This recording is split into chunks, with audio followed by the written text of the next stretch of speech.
Je vais être témoin au milieu de ma génération, annoncer ta parole, éclairer le peuple qui te cherche, témoigner de ton amour à tout ce monde découragé, apporter ta guérison, Seigneur, tous les cœurs qui sont blessés, redire au monde que tu es bon, Seigneur. Bien-aimés dans le Seigneur, je vous salue au nom de Jésus. Soyez bénis là où vous êtes. Merci de votre fidélité à nos capsules, n'est-ce pas, pour l'évangélisation. Et merci à tous ceux et celles qui se font missionnaires de cette œuvre d'évangélisation. Et merci enfin à tous ceux dont le cœur a dit quelque chose pour soutenir notre ministère. Soyez vraiment richement bénis là où vous êtes et que le Seigneur se souvienne de vous. Alors aujourd'hui encore, nous allons regarder et parcourir la parole de Dieu pour que vraiment nous puissions sortir de cette attitude de prêtres, de chrétiens, j'allais dire, des chrétiens qui sont encore au stade des enfants, pour entrer dans une dimension où nous devenons vraiment des chrétiens adultes, des chrétiens affermis, des chrétiens témoins.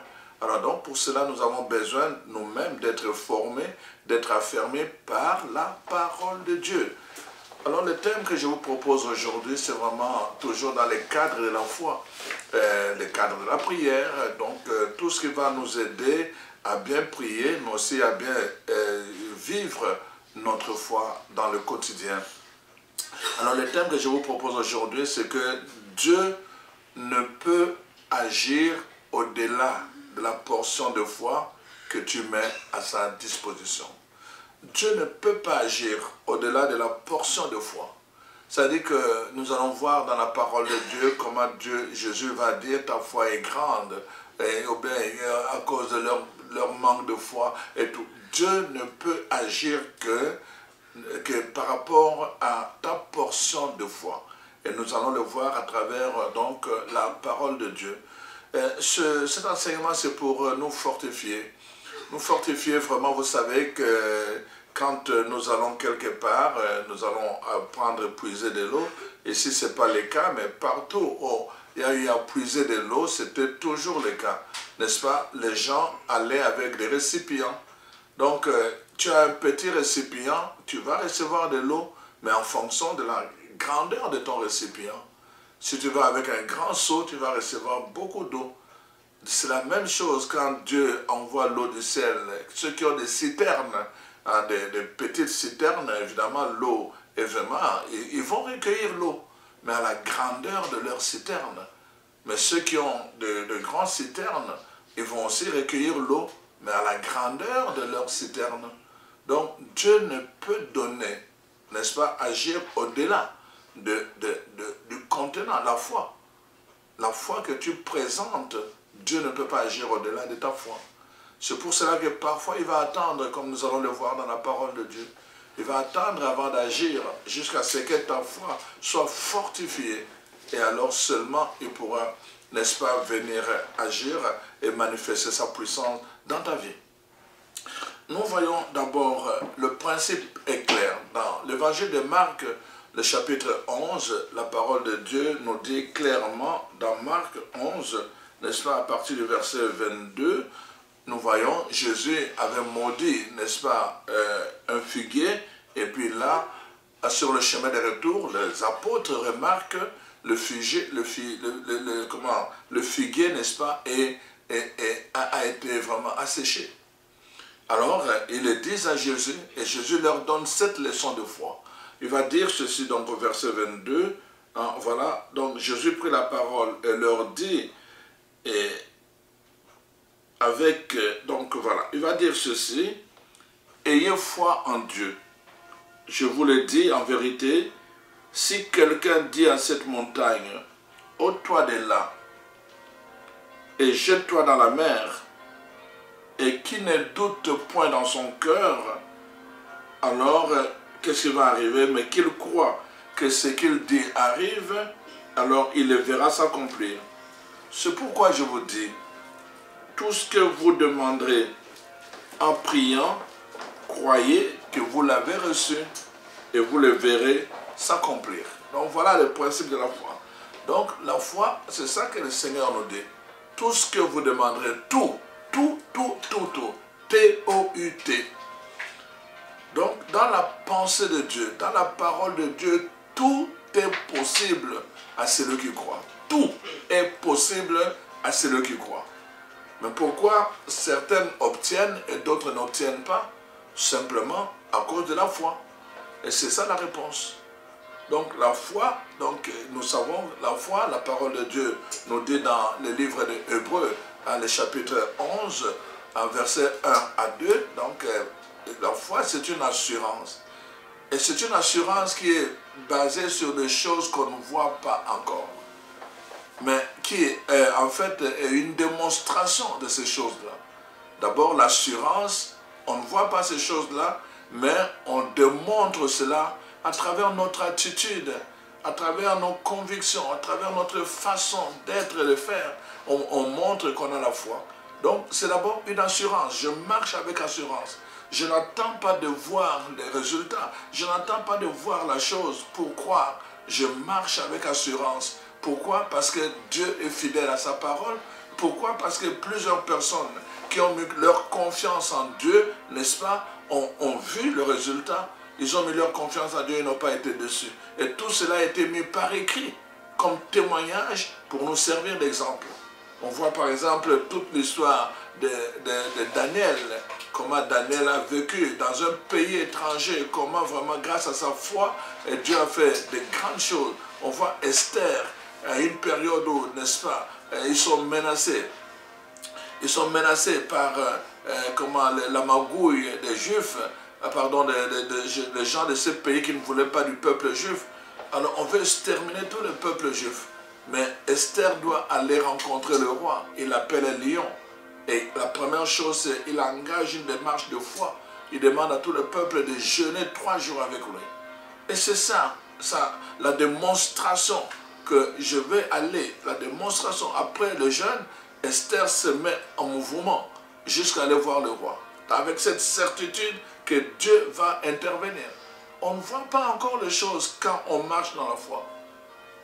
Le résultat vient au bout de la foi. Donc voilà l'importance de comprendre ces choses-là.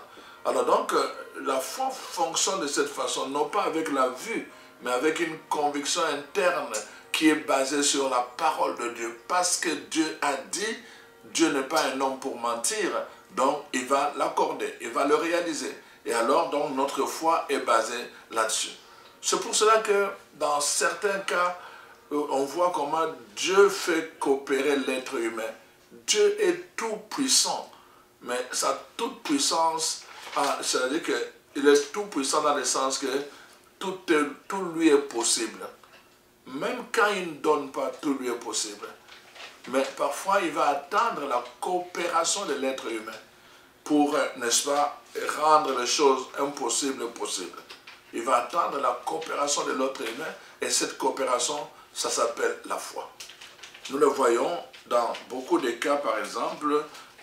Donc, on va prendre un cas, par exemple, ici, dans la parole de Dieu nous montre dans l'évangile de Matthieu. Matthieu chapitre 9, versets 27 à 30. Donc, on va prendre Matthieu 9, 27 à 30. Et vous allez voir ce que la parole de Dieu nous montre, n'est-ce pas, dans cet évangile. Matthieu 9.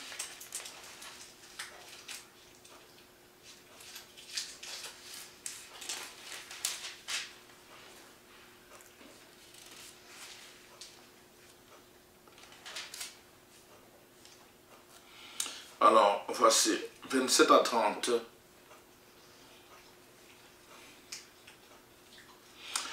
Étant parti, donc je lis la parole de Dieu, étant parti de là, Jésus fut suivi par 2 aveugles qui criaient « Aie pitié de nous, fils de David !»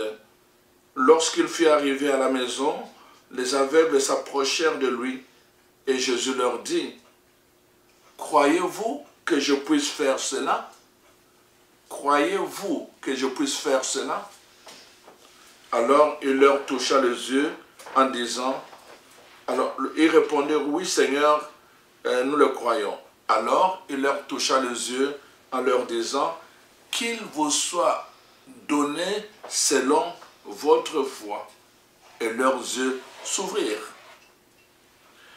Donc, Jésus est en train de marcher, deux aveugles le suivent, et la parole de Dieu nous dit, Jésus demande leur coopération. C'est-à-dire qu'il est capable, tout lui est possible, mais il veut que les autres coopèrent par la foi. Alors il leur pose la question pour provoquer leur coopération. Croyez-vous que je puisse faire cela? En posant cette question, Jésus ne met pas en doute sa capacité de rendre possible ce qui est impossible, mais il pose cette question pour justement aller chercher cette partie qui rend possible l'impossible, qu'on appelle la foi. Croyez-vous que je puisse faire cela? Avez-vous foi en ce que vous demandez? Avez-vous foi en ce que vous demandez? Chers frères et sœurs, je vous ai expliqué dans mon enseignement antérieur sur le principe de l'alignement. Il y a un principe dans la parole de Dieu.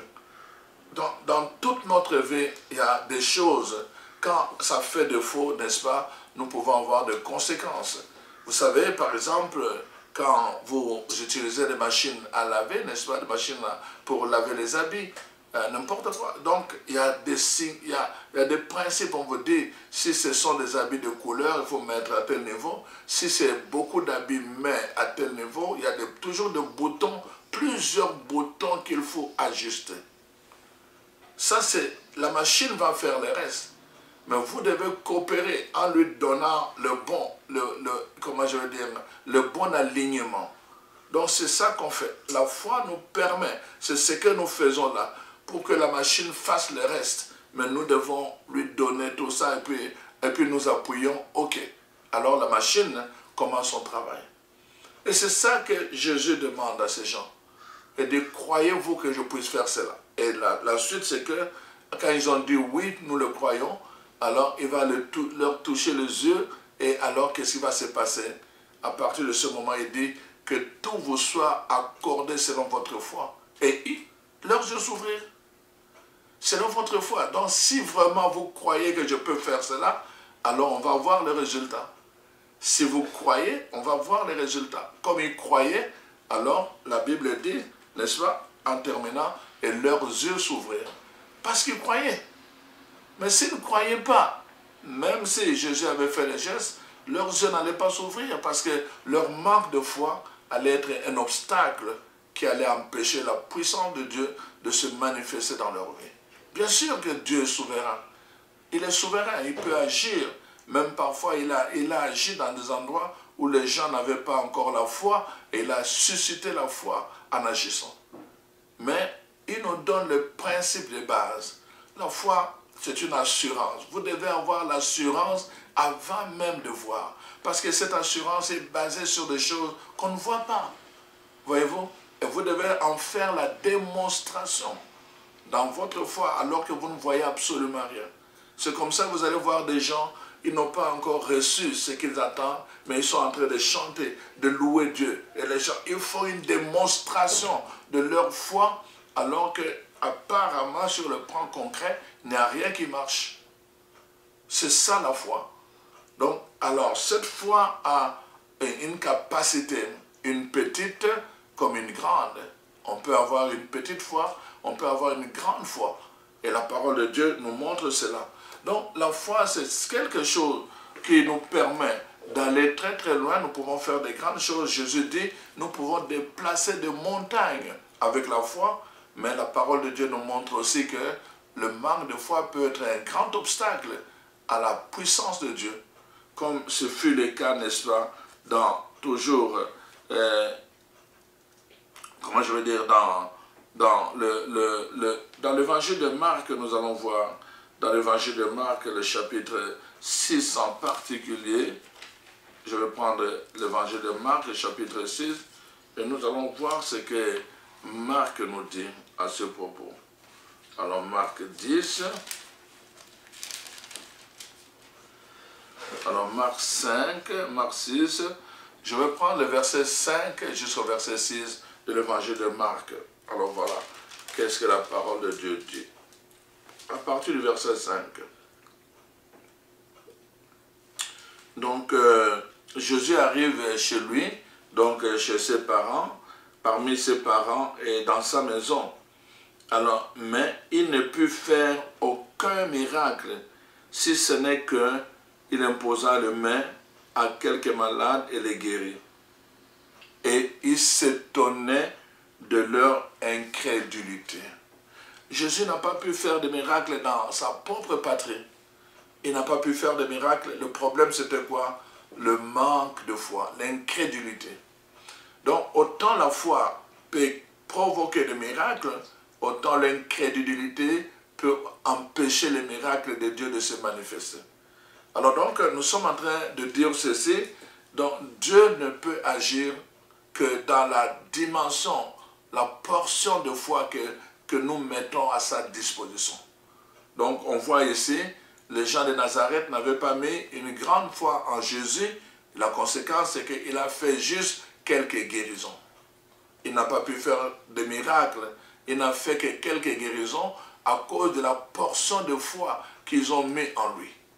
Voyez-vous, chers frères et sœurs, il y a des problèmes que nous avons. Parfois, nos réponses, nos prières ne sont pas exaucées, pas parce que Dieu n'est pas capable de faire des choses, tout lui est possible, mais simplement parce que notre coopération fait défaut. Nous doutons. Dans Marc 11, nous avons entendu, si tu crois et que tu ne doutes point dans ton cœur. Il ne s'agit pas juste de dire je crois, hein, parce qu'on panique, parce qu'on est dans le besoin de guérison ou de délivrance. Il ne suffit pas juste de dire je crois parce qu'on est dans le besoin. Mais la parole de Dieu ajoute ne pas douter, ne pas douter, ne pas douter. Parfois nos attitudes nous trahissent. Nous demandons une chose parce que nous sommes dans le besoin. Notre enfant est comme ceci, comme cela, et puis nous voulons l'amélioration. Mais parfois nous doutons. Nous doutons parce que Dieu prend le temps. Nous doutons, nous nous mettons à douter. Si quelqu'un croit et qu'il ne doute point dans son cœur, c'est ça que la parole de Dieu dit dans Marc 11. S'il ne doute point dans son cœur, alors ce qu'il demande, il le verra se manifester. Donc, la foi nous permet de voir, de toucher, d'expérimenter des choses extraordinaires dans notre vie. Comme enfant de Dieu, le manque de foi est un obstacle, comme je viens de le dire. Donc, nous voyons, je vous ai donné cet exemple-là, d'abord comment Jésus fait coopérer ses aveugles dans l'évangile de Matthieu, et je vous montre aussi dans l'évangile de Marc, comment Jésus encore reproche aux gens de son pays, n'est-ce pas, leur incrédulité, leur manque de foi qui empêche Jésus de faire des miracles. Il ne fait que quelques guérisons. Voyez-vous? Donc, c'est important que nous puissions comprendre ces choses-là parce que vraiment, cela va nous aider tout au long de cet enseignement. Alors, donc, nous voyons dans l'Ancien Testament, nous allons prendre un exemple. Dans le livre d'Exode, le chapitre 23, verset 29, Dieu dit, n'est-ce pas, à son peuple, « Je ne pourrai pas vous délivrer d'un seul coup. Je vais le faire progressivement. » Et pour quelle raison? Parce que vous n'êtes pas encore fortifié. Vous n'êtes pas totalement fortifié. Si je le fais d'un seul coup, l'ennemi viendra. L'ennemi va aller se regrouper, ils vont se multiplier et ils viendront vous attaquer. Donc, vous devez d'abord vous fortifier. Dieu dit, je le fais par votre délivrance, je ne la donne pas d'un seul coup. Vous devez d'abord vous fortifier dans la foi. Vous devez vous fortifier dans la foi, chers frères et sœurs. C'est pour cela que vous voyez certaines délivrances, les gens se demandent, ah mais pourquoi ça ne marche pas, pourquoi ça tarde et tout le reste. Non, Dieu dit, il y a des ennemis qui n'aiment pas que tu sois délivré et qui peuvent faire des choses, qui peuvent s'engager dans une guerre spirituelle dans le monde occulte. Et Dieu veut que tu sois alerte à cela, que tu sois capable de lutter toi-même, de coopérer dans ce combat-là. C'est pour cela qu'il veut d'abord que tu te fortifies dans la foi. Que tu te fortifies dans la foi. Il y a des armes, dans Ephésiens 6, la parole de Dieu dit, voici les armes que tu dois prendre dans le jour mauvais. Alors, si nous ne marchons pas dans la foi, nous ne nous fortifions pas, écoutez, il y a des choses que nous ne pouvons pas obtenir d'un coup. Dieu va prendre tout son temps jusqu'à ce que, n'est-ce pas, nous puissions nous fortifier spirituellement et alors seulement Dieu peut faire des choses merveilleuses pour nous. Donc, voilà un peu le message d'aujourd'hui, ce message-là. C'est important que nous comprenions cela. Donc, dans Exode 23-29, la parole de Dieu nous montre clairement que Dieu nous donne selon la portion. Il nous donne la délivrance progressive en fonction de la portion de la foi, de la consistance de notre foi que nous mettons à sa portée. Donc, c'est important ce message pour nous aider, n'est-ce pas, à croître devant Dieu et devant les hommes dans cette dimension qui s'appelle la foi. La foi nous engage dans notre relation avec Dieu, surtout avec Dieu. C'est vraiment, et cette foi est basée sur la parole de Dieu. Si nous voulons nous fortifier puissamment dans la foi, nous devons avoir une communion avec la parole de Dieu. Voilà pourquoi Dieu va prendre son temps, le temps que nous puissions, n'est-ce pas, développer notre portion de foi. Et quand la portion devient plus grande, alors Dieu dit, il est assez fort pour tenir bon. Alors donc je vais libérer une fois pour toutes. Nous devons comprendre ces choses-là, nous devons comprendre ces principes bibliques, parce que ça nous permet aussi de comprendre des choses qui nous arrivent. Pourquoi ça ne marche pas? Pourquoi telle chose ne marche pas? Pourquoi telle chose... L'explication est dans la parole de Dieu. Donc, voilà, aujourd'hui c'est ça. Dieu ne peut agir au-delà de la portion de foi que tu mets à sa disposition. Donc aujourd'hui c'est très important que nous puissions prendre le temps de décortiquer tout cela. Voyez-vous, notre foi va montrer beaucoup de choses. Nous voyons dans l'évangile de Luc, chapitre 4, n'est-ce pas, le verset 24 jusqu'au verset 30, Jésus intervient. Toujours après avoir été chez lui. Quand les gens de chez lui commencent à dire, mais lui on le connaît, c'est le fils de David, le fils de Joseph, le fils de Marie, nous connaissons ses frères et sœurs. Alors Jésus va dire, oui, aucun prophète n'est jamais reçu chez lui. Et alors, après il va ajouter et dire, vous savez, pourquoi il n'est jamais reçu chez lui? À cause on lui accorde pas la confiance, on lui accorde pas la foi.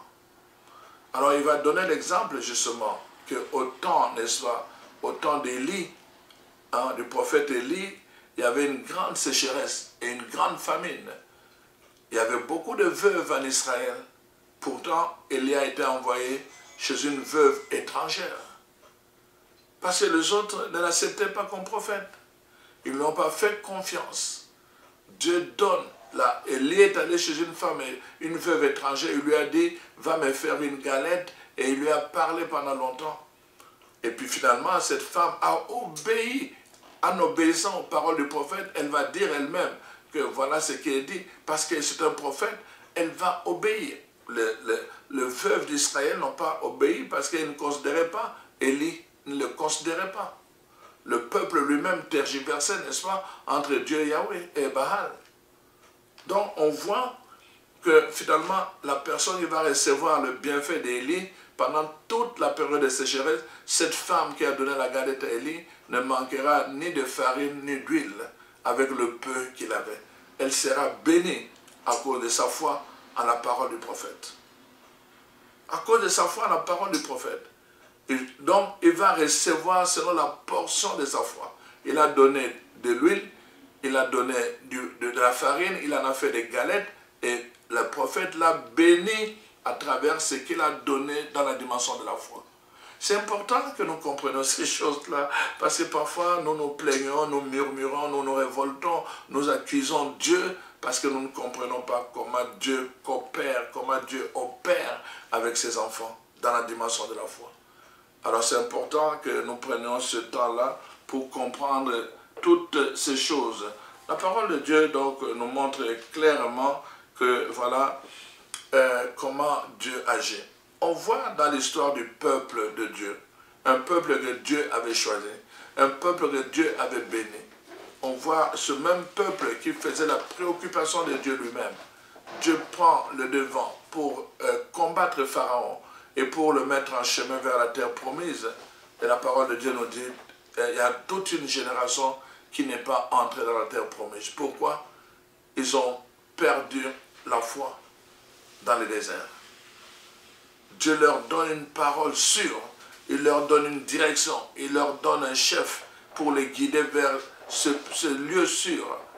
Mais quand ils arrivent et ils voient les géants qui étaient là, alors les rapporteurs, n'est-ce pas, les espions, viennent apporter une parole, un témoignage qui a fait que tout le peuple a perdu la foi, la confiance en Dieu. Alors le peuple a commencé à murmurer. Ils ont refusé clairement que non, nous ne voulons pas y aller, c'est impossible, ce sont des géants qui occupent ce territoire. Comme si Dieu était un menteur pour leur donner ce territoire sans être avec eux. Donc on voit, ils n'ont pas obtenu parce que leur foi ne leur permettait, leur manque de foi ne leur permettait pas d'obtenir cela. Par contre, on voit Caleb et Josué, n'est-ce pas, qui vont se rappeler de la promesse de Dieu. Dans le même contexte, avec le même territoire, avec le même géant. Et qu'est-ce qu'ils vont dire? Emparons-nous de cette montagne. Ils savaient qu'il y avait des géants là-bas. Et ils ont dit ça, ils se sont fortifiés et dit emparons-nous de cette montagne. Hein, elle est à nous. C'est une promesse que Dieu nous a faite. Ils ont mis leur foi dans la parole de Dieu. Ils se sont emparés de cette montagne et ils ont reculé tous les géants et ils ont pris possession de cette montagne. Donc, il vous sera donné selon la portion de foi que vous mettez à la disposition de Dieu. La première génération a manqué de foi, elle n'a pas eu accès à la terre promise. Josué et Caleb ont développé une foi sur base de la promesse de Dieu et on voit qu'est-ce qui est arrivé, n'est-ce pas? Ils ont été exaucés et ce sont eux qui ont pris part à la terre promise. Alors donc, c'est important, ce message. Nous voyons, ça nous éduque sur notre façon de coopérer avec Dieu et la grandeur de ce que nous donnons. De la même façon que Jésus a dit, à la mesure dont tu serviras pour les autres, c'est la même mesure qui te servira toi-même. Donc la mesure de la foi que tu disposes, c'est de la même mesure que Dieu va disposer pour répondre à ta prière de foi. Donc important que nous puissions finalement comprendre ces choses-là. Alors nous voyons par exemple dans Matthieu 8, verset 5 jusqu'au verset 13. Matthieu 8, 5 à 13. C'est ce qu'on appelle la foi du centenier. Voyez-vous? Donc cet homme qui, n'est-ce pas, qui vient devant Jésus, alors il vient se prosterner devant Jésus. Alors il lui dit, moi je commande, n'est-ce pas, à mes subalternes et ils obéissent. Je dis à l'un, fais ceci, il fait, à l'autre, fais ceci, il le fait, et tout ça. Mais aujourd'hui, moi je viens vers toi pour te demander que tu aies pitié, que tu manifestes ta miséricorde et ta souveraineté par rapport à mon serviteur qui est malade. Alors il dit, je ne suis pas digne d'entrer chez toi, mais dis une parole, je sais que là où il est, juste ta parole va, n'est-ce pas, le guérir là où il est. Jésus s'étonne et dit, je n'ai jamais vu une telle foi en Israël. Je n'ai jamais vu une telle foi. On peut dire une grande foi comme ça. Jésus s'étonne. Je n'ai jamais vu une grande foi comme ça. Pendant ce temps, pourquoi? Nous devons comprendre les choses. Nous devons comprendre les choses. C'est que, en fait, pendant le temps, si vous regardez les miracles de Jésus, souvent les gens viennent, Jésus le touche, Jésus impose les mains, Jésus prend la boue, il met dans les yeux, il prend la salive, il met dans la langue, il tire, et le miracle se fait. Donc, les gens étaient habitués à venir proche de Jésus, à se laisser toucher, et là, pour la première fois, quelqu'un vient auprès de Jésus, non pas pour lui-même, et il dit à Jésus, dis juste une parole, et la personne là où elle est, elle va ressentir les effets de la puissance de ta parole. C'est ça qui étonne Jésus. Les gens sont habitués à venir le toucher. Mais là, juste une parole pour que la personne soit guérie à distance. Alors Jésus est ému par cela. Alors il dit, je n'ai jamais vu une telle foi, n'est-ce pas, à Jérusalem. Et il va lui dire que tout s'efface selon ta foi. Encore là, selon la proportion de ta foi. Si tu crois vraiment à ce que tu me demandes, si tu crois vraiment que ma parole a une puissance pour guérir ton serviteur à distance, alors que cela te soit accordé exactement comme tu as cru, selon la portion de ta foi. Alors donc, effectivement, l'autre a été guéri au même moment que Jésus avait parlé. On donne ces détails-là. Donc voilà comment la parole de Dieu fonctionne. Très très important. Nous voyons par exemple dans l'évangile de Marc, n'est-ce pas, le chapitre 5, la parole de Dieu nous parle de cette femme qui avait une hémorragie, n'est-ce pas, de sang pendant longtemps. D'autres parlent de cancer de sang. Alors imaginez-vous, d'abord, elle a du sang en elle. C'est-à-dire que le principe biblique demande que quelqu'un qui a du sang ne peut pas aller toucher un serviteur de Dieu parce qu'il les rend impurs. Donc, elle le sait. Et deuxièmement, il y a une foule d'hommes, de tous les apôtres qui entourent Jésus et d'autres personnes, la foule qui a... cette femme se rappelle simplement que non, j'ai entendu parler de cet homme. Partout où il passe, il fait du bien. Moi, je ne veux pas manquer ma chance.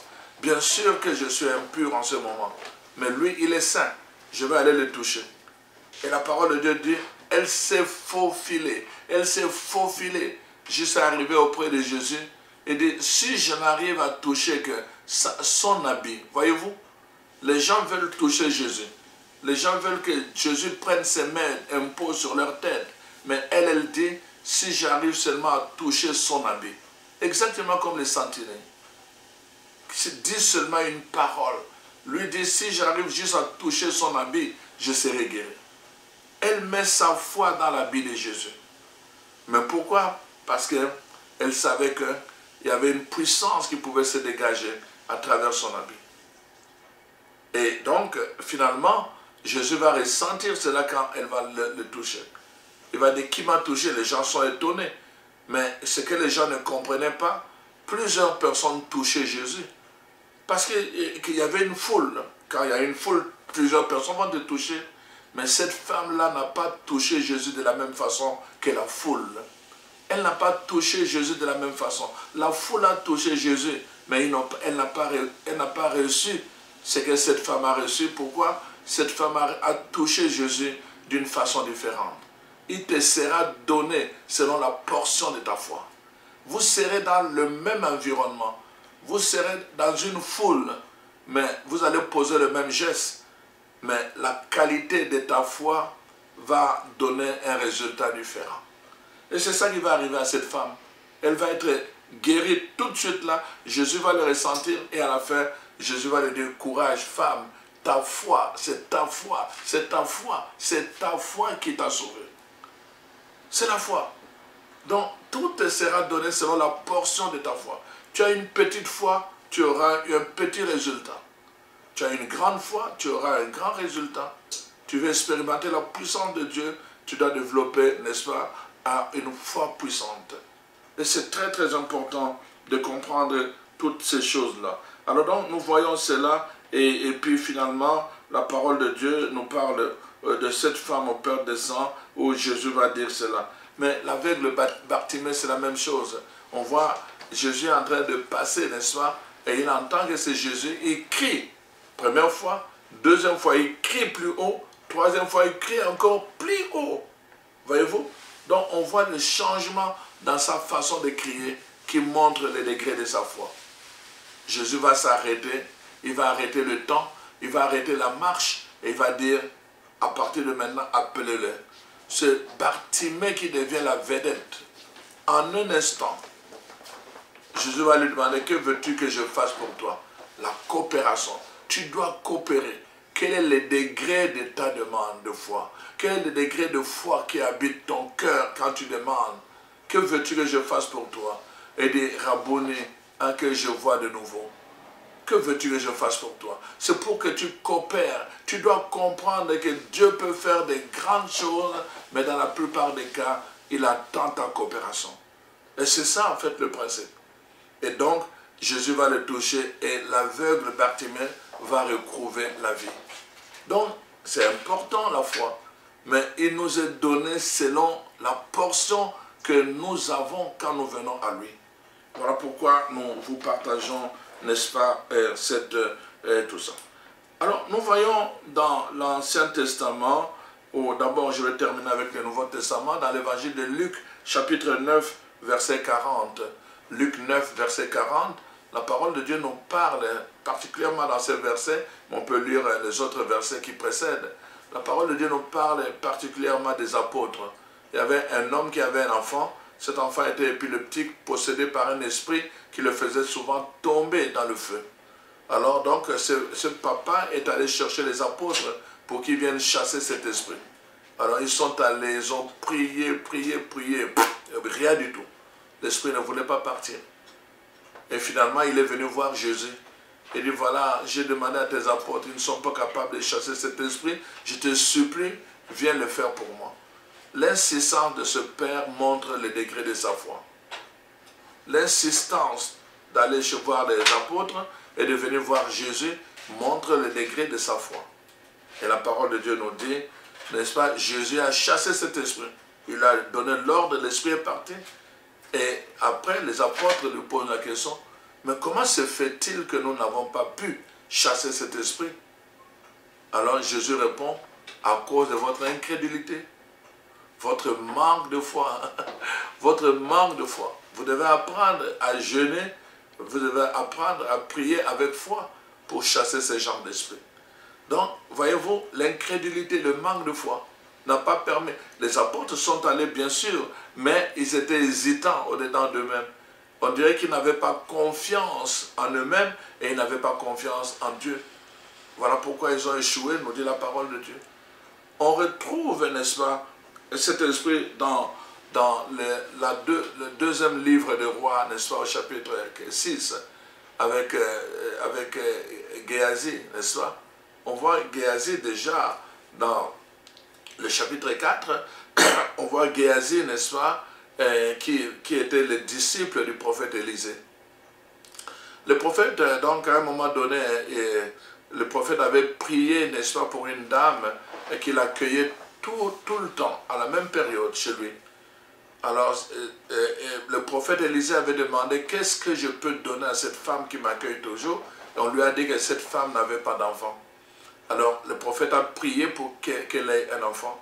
Elle a eu cet enfant, l'année après, n'est-ce pas, la parole de Dieu dit que cet enfant était tombé malade et il est décédé. Alors, la femme a poursuivi le prophète pour lui dire, pourquoi tu as prié Dieu de me donner un enfant si c'était pour mourir après une année? Alors, le prophète a envoyé Géasi, qui était son disciple. Il lui a donné son bâton de commandement. En d'autres termes, le transfert de pouvoir. Prends mon bâton, va imposer le main sur cet enfant pour qu'il se relève. Géasi, le disciple, n'est-ce pas, le disciple d'Élisée, est allé. Il est allé là-bas, il a prié pour que l'enfant ressuscite. L'enfant n'est pas ressuscité. Il est revenu voir son maître avec le bâton qu'on lui avait donné, en lui disant non, ça ne marche pas. Élisée est allé lui-même. Il a prié, n'est-ce pas, on le sait, et finalement, l'enfant est revenu à la vie. Mais pourquoi Élisée a réussi et pourquoi Géasi, son disciple, n'a pas réussi? Le problème, la réponse est toujours la même, manque de foi. D'ailleurs, on le voit après Géasi, on va voir comment il a été maudit parce qu'il n'était pas attaché à son maître par cette dimension de foi, mais il y avait beaucoup d'intérêt qui habitait son cœur. Donc, le manque de foi, la portion de foi que nous avons en nous peut nous permettre de faire des miracles ou de ne pas le faire. Ça peut nous permettre d'obtenir des miracles ou de ne pas obtenir, simplement selon la portion de foi qui nous habite quand nous allons vers Dieu. Et quand nous mettons en intercession, quand nous faisons des prières de demande, quand nous avons besoin, parce que sans la foi, dit la parole de Dieu dans les livres des Hébreux, nul ne peut plaire à Dieu. Sans la foi, nous ne pouvons pas bouger le trône de Dieu. Sans la foi, nous ne pouvons pas faire intervenir le ciel sur la terre. Sans la foi, c'est impossible. Alors si notre foi est petite, il y a des choses, nous ne pouvons pas attirer des grandes choses. Je vous ai toujours dit, par exemple, si vous avez une voiture et qu'elle tombe en panne, le towing, le camion towing qui viendra le chercher sera de petite taille, parce qu'il est capable de prendre une voiture. Mais si c'est un autobus qui tombe en panne, vous ne pouvez pas venir avec le même camion de towing, comment je vais dire, la petite camionnette là, pour venir comment prendre, tirer l'autobus. Non, ça prend quelque chose de plus grand. Ça prend quelque chose de plus grand qui a beaucoup de traction, qui a une grande force de moteur pour tirer ce qui est plus lourd. C'est la même chose avec la foi. Une petite foi entraîne de petites conséquences, de petits résultats. Une grande foi entraîne de grands résultats. Donc c'est la même chose. Alors donc nous voyons cela et c'est très très important vraiment que nous puissions comprendre que tout cela a été fait pour nous servir d'exemple. Donc nous avons parlé de tout cela, toutes ces femmes, et puis finalement je vais terminer avec un exemple vraiment très très intéressant que je trouve dans la parole de Dieu, dans les Actes des Apôtres au chapitre 14, à partir du verset 8 jusqu'au verset 10. Alors je vais lire cela. Les Actes des Apôtres, chapitre 14, verset 8 à 10. Alors, voici, nous sommes à Lystre et à Derbe. À Lystre se tenait assis un homme impotent de pied, boiteux de naissance, et qui n'avait jamais marché. Il écoutait parler Paul, et Paul, fixant le regard sur lui, voyant qu'il avait la foi pour être guéri, dit d'une voix forte, « Lève-toi droit sur tes pieds. » Et il se leva d'un bond et marcha. Voyez-vous, Paul était en train de prêcher. Paul était en train de prêcher. Alors donc, et cet homme était là, avec son handicap. Il était là, on dit, il regardait Paul en train de prêcher. Il le regardait.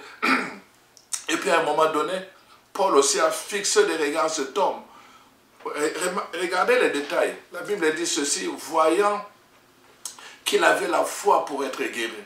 Pourtant, Paul était en train de prêcher. Et il pouvait voir que cet homme, dans sa façon de regarder, avait une attente. Et qu'il était prêt. On voyait qu'il était prêt. Il était prêt. Et il regardait ses pieds. Il entendait Paul. Il regardait ses pieds. Il entendait Paul. Et puis à la fin, Paul voit ça et dit, non, lui est prêt. Il a la foi pour être guéri. Et alors, il libère une parole de foi. Et dit, lève-toi droit sur tes pieds. Et la parole de Dieu dit, comme l'homme attendait cela, il était prêt. Il s'est levé et il a commencé à marcher. Tout te sera donné selon la portion de ta foi. Dieu ne peut pas agir au-delà de la portion de la foi que tu mets à sa disposition. Si tu ne mets pas une portion de foi à sa disposition, Dieu attendra. Il attendra, comme je vous ai dit dans Exode 23, 29. Il attendra jusqu'à ce que tu sois fortifié dans ta foi. Il attendra et il le fera. Mais pendant ce temps, peut-être il va t'accorder des choses progressivement. Mais il attendra.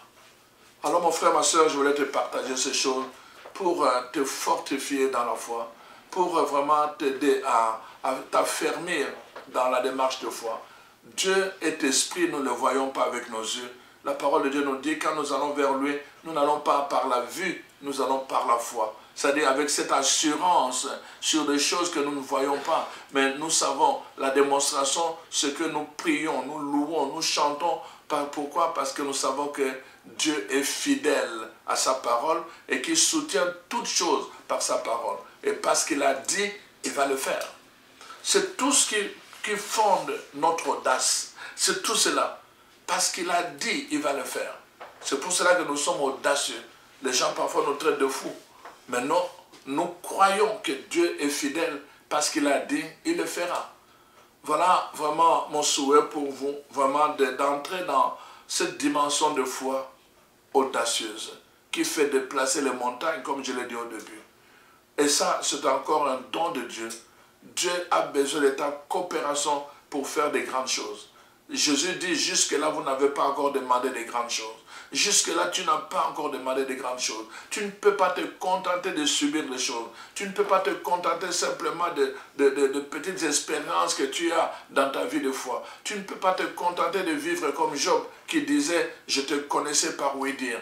Tu n'entends parler de Dieu que par les témoignages des autres. Tu as besoin toi-même aussi de vivre une expérience. Tu as besoin toi-même de rendre témoignage. Et à cause de cela, tu as besoin d'abord de coopérer par la foi. Parce que tu ne peux pas plaire à Dieu sans la foi. Voilà pourquoi, chers frères et sœurs, la foi dont je parle, elle est elle-même nourrie par la parole de Dieu. Parce que Dieu l'a dit, et alors cela nous donne l'assurance et la certitude qu'il va l'accomplir. Je prie Dieu en ce jour pour que cette grâce te visite aujourd'hui, la grâce de la foi. Je prie Dieu pour que tu commences à oser, à te tenir devant des esprits, à te tenir devant des forteresses, des hommes forts dans ta vie, à te tenir dans la dimension spirituelle. Pourquoi? Parce que tu crois que tu as un Dieu, comme disait Daniel, un Dieu là-haut avec toi. Ce Dieu est avec toi. Que tu crois, comme David disait, toi tu viens avec tes armes, mais moi je viens te combattre au nom de l'Éternel. Que tu aies cette conviction, de quels que soient les géants qui se présentent dans ta vie, oh que Dieu te donne la force, qui te donne la grâce, qui t'a fermé dans la foi, pour que rien, plus rien ne puisse te frayer et que tu sois capable de tenir debout devant n'importe quelle situation parce que tu as un Dieu qui est avec toi. Qu'il en soit ainsi au nom de Jésus. Amen. Amen. Amen.